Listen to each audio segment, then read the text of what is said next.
Hi everyone, welcome back to Passionate About Tech.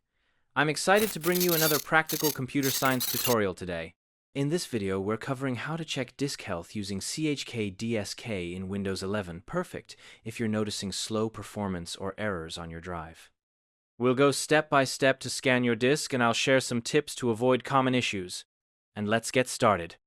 Alright, let's dive in. First, open the Start menu, type CMD to search for a command prompt, and right-click it to select Run as Administrator.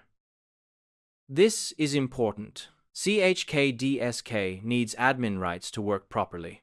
In the command prompt, type this following command. If it says the drive is in use, type Y and press Enter to schedule the scan on restart. Now, restart your laptop, and CHKDSK will run before Windows loads, showing you the scan results. One tip: if the scan gets stuck, don't panic. It can take a while, just let it finish. To check another drive like D, replace C with D in the command.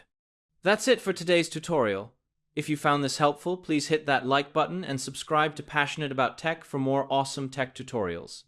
Your support encourages me to keep creating content like this, so don't forget to click that subscribe button and turn on notifications.